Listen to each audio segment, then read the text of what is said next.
करें city news Jharkhand व पाएं झारखंड की तमाम खबरें।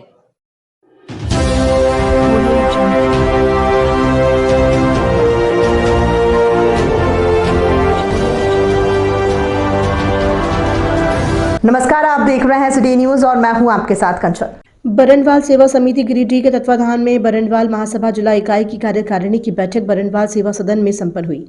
महासभा अध्यक्ष लखनलाल बरनवाल, सचिव अंबिका प्रसाद बरनवाल, संरक्षक इंद्रजीत लाल बद्रीलाल एवं शिवराम निशांत ने संयुक्त रूप से दीप जलाकर महाराजा अहिबरन जी पर माल्यार्पण किया। महासभा सचिव ने अपने 2 वर्ष के पूर्ण कार्यकाल का विवरण देते हुए बताया कि गिरिडीह जिला के विभिन्न प्रखंडों में समाज को एकता के सूत्र में पिरोने हेतु समिति का गठन किया गया है। इस दौरान समाज के जरूरतमंद बिंदुओं को यथासंभव आर्थिक मदद की दी गई है। महासभा के 2 वर्ष के कार्यकाल पूर्ण होने और भंग करने की घोषणा हुई। उपस्थित बंधुओं ने पूर्व समिति के कार्यकाल को एक स्वर से सराहना करते हुए सर्वसम्मति से महासभा के अध्यक्ष पद पर लखनलाल बरनवाल, सचिव अंबिका प्रसाद बरनवाल एवं कोषाध्यक्ष सुबोध कुमार बरनवाल को चुना गया। ये समिति अगले 2 वर्षों तक कार्य करेगी। अध्यक्षीय आशीर्वचन में लखनलाल ने कहा कि समाज ने जो दायित्व मुझे प्रदान किया है, मैं उसे पूर्ण करने का प्रयास करूंगा। सहनशीलता, त्याग की भावना, प्रेम, स्नेह भाव एवं करुणा समाज के स्तंभ है और यदि कोई स्तंभ हिलता है तो समाज पूरी तरह से हिल जाता है। मैं उम्मीद करता हूं कि समाज में रहने वाले प्रत्येक व्यक्ति की जिम्मेदारी बन जाती है कि वो इन गुणों को हिलने ना दे और हर जगह सुख और शांति सुनिश्चित करे। का पुनर्गठन हुआ है। समिति 2 वर्षों के बाद सर्वसम्मति से मनोनीत हुई है। तो आप समिति के प्रति क्या आगामी योजना बनी है आपकी, बताएंगे? सबसे पहले मैं अपने पूरे टीम को धन्यवाद देना चाहता हूं, जिन्होंने अपने पुराने टीम पर विश्वास करके नई टीम को फिर जिम्मेवारी दिया है और इसके लिए हम काफ़ी सराहनीय कदम अपने समाज को देते हैं। और हम लोगों का जो योजना है कि साल के अंत तक पूरे ज़िले का जनगणना करना है और पूरे ज़िले का हम लोगों ने सम्मेलन करने का हम लोग प्रयास करेंगे और पूरे शहर का नाम हो। इसी चंद शब्दों के साथ हम अपने वक्तव्य को समाप्त। बैठक इस बरनवाल सेवा सदन में संपन्न हुई। इस बैठक में नई समिति का पुनर्गठन हुआ है, जिसमें सचिव के रूप में श्रीमान अंबिका जी उपस्थित हुए हैं। अध्यक्ष के रूप में श्री लखनलाल जी एवं कोषाध्यक्ष श्री सुबोध जी मनोनीत सर्वसम्मति से हुए हैं। आइए मैं जानना चाहता हूं इनकी आगामी योजना क्या है। तो सचिव महोदय, आप बताएंगे आपकी आगामी योजना जिला के लिए क्या बनी है? अगले कार्यकाल के लिए जिला सचिव के पद पर मेरा चयन हुआ है। मैं समाज के लोगों के प्रति आभार व्यक्त करता हूं और समाज की गतिविधि को आगे ले चलने के लिए जो भी प्रयास होगा, समाज के लोगों ने जो दायित्व दिया है उसे हर संभव समाज की गतिविधि को आगे बढ़ाने के लिए मैं मेहनत करूंगा, प्रयास करूंगा। समाज के सारे लोगों को एक साथ चलने का प्रयास करूंगा। समाज की दिशा दशा को तय करने में जो भी मेहनत करनी होगी, गिरिडीह जिले भर में घूम करके सारे प्रखंडों में कमेटी बना करके गिरिडीह जिले में अपने जाति की जनगणना करा करके उसकी संख्या को एकजुट करने में और समाज को आगे बढ़ाने में प्रयास करूंगा।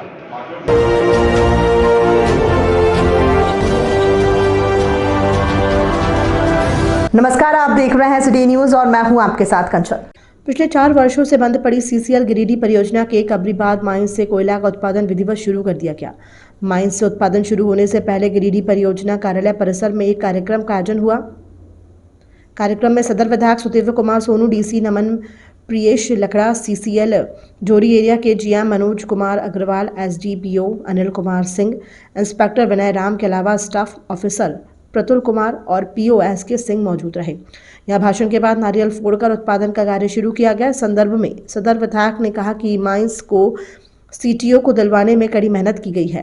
उन्होंने कहा कि प्रयास कई महीनों से चल रहा था और वे जब भी इस क्षेत्र में आते तो लोगों की निगाहें उन पर काफ़ी उम्मीद से देखती थी। इस उम्मीद को जिंदा रखने के लिए सीटीओ दिलवाने में वे लगे रहे। उन्होंने कहा कि जब इस क्षेत्र में कई विकास कार्यों को पूर्ण करवाने का जिम्मा सीसीएल प्रबंधन का है, वहीं उपायुक्त नमन प्रियेश लकड़ा ने कहा कि इस माइंस के शुरू होने से निश्चित तौर पर रोजगार को बढ़ावा मिलेगा। आगे गिरिडीह माइंस के क्रियान्वयन को लेकर कोलियरी प्रबंधन से बात की जाएगी ताकि रोजगार का ज़्यादा से ज़्यादा सृजन हो सके। सच में अगर पुनरावलोकन करें हम लोगों की कैसे करके इसकी शुरुआत हुई, कहां से कहां तक आए, तो बड़ा लंबा रास्ता है। तकनीकी रूप से शमी को तो जानकारी थी, सीसीएल के पदाधिकारियों को जानकारी थी। जब मैं विधायक बना था तो मुझको तकनीकी जानकारी इतनी नहीं थी कि कोलियरी का सीटीओ कैसे होगा।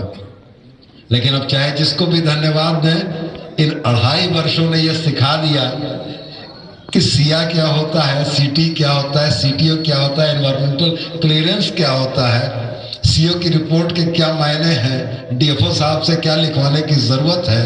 ये तमाम चीजें बता दी, सिखा दी और अंततः आप तमाम लोगों का उम्मीद भरी निगाहें जो मेरे तरफ रहती थी कि कर तो यह कर तो ही ना करो को तो ना हो तो।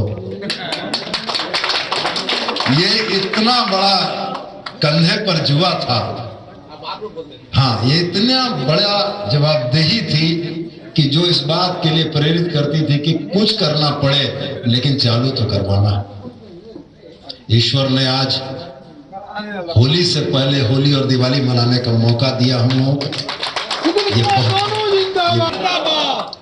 मैं निश्चित रूप से इस बात के लिए बहुत खुश हूं आज कि जिस बनियाडी में हम लोगों के राजनीति के शुरुआती दिनों में 90 के दशक में जब इधर हम लोग आते थे और जो रौनक और चहल पहल देखते थे, वो चहल पहल कहीं खो गई थी।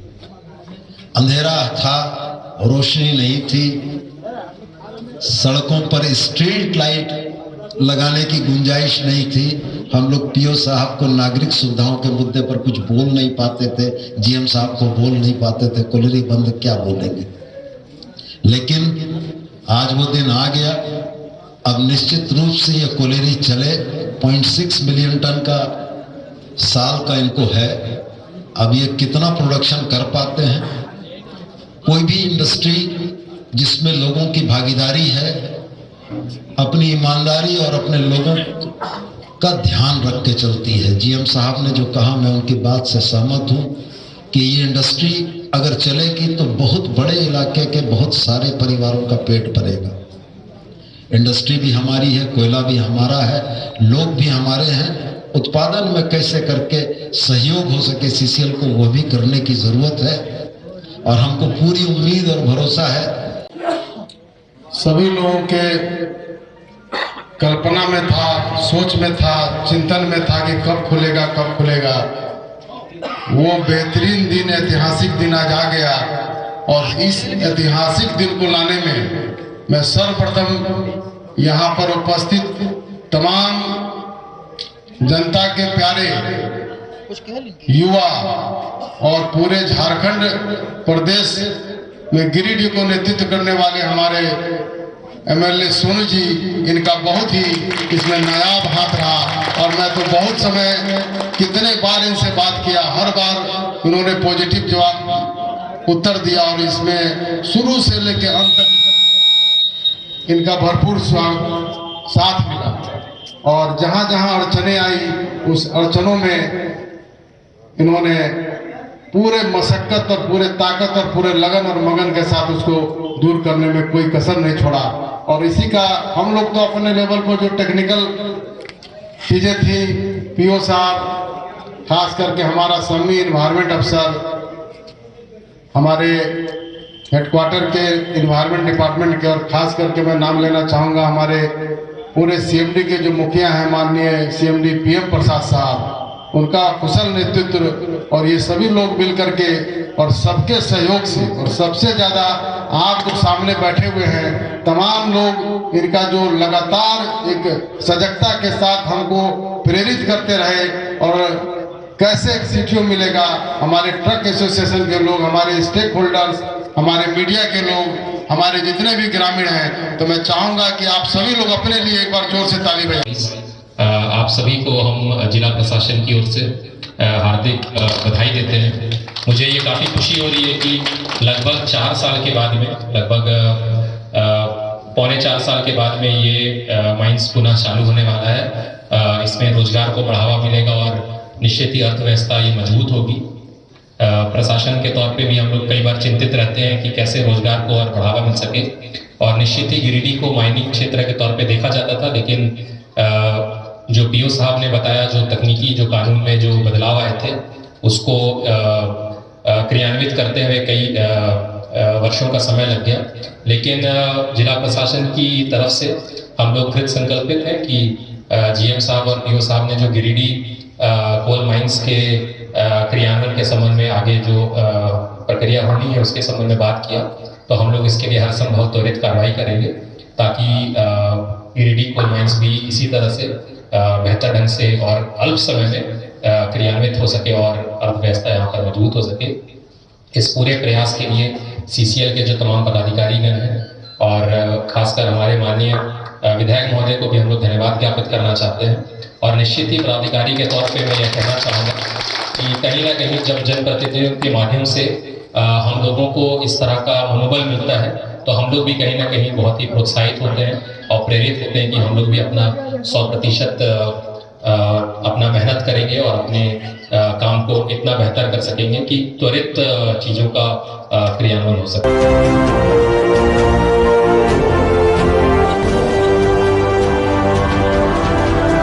नमस्कार, आप देख रहे हैं सिटी न्यूज और मैं हूं आपके साथ Kanchan. Inner Wheel Club of Giridih Sunshine द्वारा क्लब की ब्रांडिंग एवं राहगीरों की सुविधा के लिए मधुपुर गिरिडीह मार्ग पर इनर व्हील पार्क वाटिका के बाहर दिशा निर्देश पोल लगाया गया। इस पोल का उद्घाटन क्लब की संस्थापिका पीडीसी पूनम सहाय द्वारा किया गया। इस मौके पर क्लब की पास president Ranjana बगैरिया, president Archana Kumari, secretary Sonali तारवे, ISO राखी झुनझुनवाला, एडिटर स्मृति आनंद, एडवोकेट सुनीता शर्मा एवं अन्य मेंबर्स उपस्थित थे।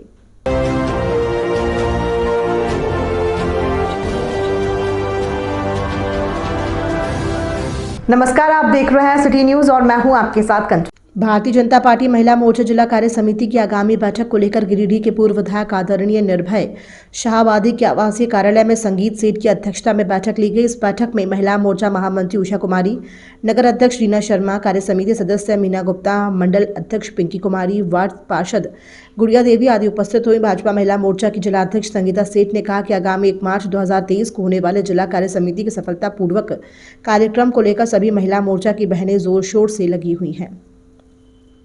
अब हम लोग की दिनचर्या में ये चीज़ आ गई है, जब जब हमारे माननीय प्रधानमंत्री जी अपनी मन की बात कहते हैं तो हम लोग एक समूह में उनकी मन की बात को सुनते हैं और उसको जो यथार्थ या जो उनका संदेश रहता है उसको जनता के बीच पहुंचाने का काम करते हैं। आज बहुत खुशी की बात है, माननीय प्रधानमंत्री जी ने जिन विषयों को लिया है वो समाज के अंदर में आज अगर हम उस पर कार्रवाई करते हैं तो निश्चित रूप से इससे समाज को फ़ायदा होगा और जो हमारी आने वाली पीढ़ी है, नौजवान पीढ़ी है, उनको एक मजबूत संदेश देने का माननीय प्रधानमंत्री जी ने काम किया है। अभी हमारे पार्टी के विभिन्न तरह के कार्यक्रम हो रहे हैं। 28 तारीख को भी जिला कार्यालय में बुद्ध सशक्तिकरण हेतु जो प्रभारी है हमारे पूर्व मंत्री माननीय अमर बाउरी जी, उनका आगमन हो रहा है। अब पूरे जिला से 3400 मंडल से हमारे लोग आएंगे और बुद्ध सशक्तिकरण पे अभी तक आपने क्या कार्रवाई किया है उसकी रिपोर्ट त्वरित देने का काम करेंगे। और दूसरे दिन ही 1 तारीख को 1 मार्च को महिला मोर्चा का प्रथम जिला की बैठक हो रही है, महिला मोर्चा की बैठक होने जा रही है और इसमें उस तैयारी हेतु महिला मोर्चा की अध्यक्षा और उनके महामंत्री और सभी सदस्य, कई मंडलों के अध्यक्ष यहाँ पर आए हुए हैं और हम लोग आपस में चर्चा करके किस तरह से अच्छे ढंग से ये कार्य समिति की बैठक हो और सिलसिलेवार हो इसको और सारी व्यवस्था इसको किस तरह से चुस्त दुरुस्त हो इसके ऊपर में हम लोग चर्चा कर रहे हैं। मुझे पूर्णतः विश्वास है, पूर्ण विश्वास है कि महिला मोर्चा का यह कार्यक्रम पूरी तरह से सफल होगा और जो संदेश माननीय प्रधानमंत्री और भारतीय जनता पार्टी दे रही है महिला मोर्चा के माध्यम से, जो आज महिलाओं का उत्पीड़न हो रहा है झारखंड में, उसके विरुद्ध हमारी महिलाएं गोलबंद होकर के उठ खड़ी होंगी, इसका प्रतिकार करेंगी। आज बूथ नंबर 60 और 61 पर हम सभी महिला मोर्चा की सभी बहनें और पूर्व विधायक जी और सभी भारतीय जनता पार्टी के ज्येष्ठ कार्यकर्ता बैठ कर के पहले प्रधानमंत्री मन की बात सुने। तत्पश्चात हम लोगों ने तय किया है कि कार्य समिति की जो बैठक है, महिला मोर्चा जिला कार्य समिति की बैठक 1 तारीख को तय हुआ है, उसको लेकर के हम लोगों आदरणीय संगीता सेठ की अध्यक्षता में एक बैठक होने वाली है और बैठक में कार्यक्रम के रूपरेखा को तैयार किया जाएगा और कार्यक्रम के स्थल तक निरीक्षण करेंगे और हम सभी तैयारी में लगे हुए हैं कि पहली कार्य समिति की बैठक कर ये कार्य समिति सफलपूर्वक हो और ख़ास करके हमारी जो बैठक के उपरांत जो राजनीतिक प्रस्तावना होगी उसमें मौजूदा अभी के वर्तमान सरकार झारखंड सरकार में आए दिन महिलाओं के प्रति जो जघन्य अपराध हो रहा है, बलात्कार हो रहा है, उसे उत्पीड़न हो रहा है, हत्या किए जा रही है, इसको लेकर के हमारा बहुत ही मजबूत तरीके से राजनीतिक प्रस्तावना की तैयारी भी हम सभी कर रहे हैं और हम सभी महिला मोर्चा की बहनें एकजुट हो चुके हैं और इस पहली बार हो रहा है पर बहुत ही भव्य और बहुत ही मजबूत तरीके से हो रहा है। सभी मंडल स्तर की सभी हमारा जो टीम बना है वो सभी के मन में ये आक्रोशित है, वहाँ से बातें आ रही है कि सरकार के प्रति ऐसा हम लोग राजनीतिक प्रस्तावना बनाएंगे और हम लोग ये पूरा कार्यक्रम को सफल बनाएंगे। सभी को महिला सशक्तिकरण के लिए आदरणीय प्रधानमंत्री के जन कल्याणकारी जो योजनाएं हैं, जो महिलाओं के प्रति हमेशा वो सशक्तिकरण के प्रति प्रतिबद्ध हैं, इसके लिए भी माननीय प्रधानमंत्री जी को धन्यवाद देते हैं और राज्य सरकार हेमंत सरकार को बताना चाहते हैं कि आधी आबादी महिला शक्ति जब सरकार को बनाई है तो उसे उखाड़ करके फेंकना भी जानते हैं, इसलिए हम सभी एकजुट हो रहे हैं। इसलिए ये कार्यक्रम के सफल बनाने के लिए जितने भी हमारे सहयोगी हैं उन्हें भी मैं धन्यवाद करना चाहूँगी, सभी महिला बहनों को धन्यवाद करना चाहूँगी, बहुत बहुत धन्यवाद। मार्च को होने वाली कार्य समिति को लेकर के महिला मोर्चा की बैठक गिरिडीह के पूर्व विधायक आदरणीय निर्भय शाहवादी जी के आवास पर हम सभी महिला मोर्चा की बहनें बैठी हुई हैं और उस कार्यक्रम को कैसे सफल बनाया जाए इस बाबत हम लोग चर्चा कर रहे हैं और इसमें हमारे गार्जियन स्वरूप विधायक जी का भी सुझाव हम लोगों ने लिया और इस बैठक में हमारी प्रथम हम लोगों ने अपने निवर्तमान विधायक बड़े भाई श्री निर्भय शाहवादी जी के आवासीय कार्यालय में सुनने का काम किया और मैं अपने आदरणीय प्रधानमंत्री जी के प्रति आभार प्रकट करना चाहूँगा, इसलिए कि आज होली के अवसर पर उन्होंने जिन विषयों का चयन किया मन की बातों में, इसके लिए मैं धन्यवाद ज्ञापन करता हूँ और आभार प्रकट करता हूँ। और मन की बात को लेकर जितना प्रभावी हो रहा है मन की बात, उससे सभी सुदूरवर्ती इलाके में भी लोग लाभान्वित हो रहे हैं और प्रेरित भी हो रहे हैं। और इसके बाद चूँकि महिला मोर्चा का जिला कार्यालय में 1 मार्च को जिला कार्य समिति की बैठक होना है, जिसकी तैयारी को लेकर रूपरेखा तय करने के लिए हमारी सभी महिला मोर्चा की बहनें यहाँ उपस्थित हुई हैं और हम सबों के नेता आदरणीय निर्भय शाहवादी जी से भी राय मशवरा कर इन कार्यों को कैसे सफल अंजाम दिया जा सके, इस पर विचार विमर्श किया गया और 1 तारीख को बहुत ही सफलतापूर्वक कार्य समिति की बैठक महिला मोर्चा के द्वारा की जाएगी। हम सभी लोग भारतीय जनता पार्टी के कार्यकर्ता भी लगे हुए हैं। धन्यवाद।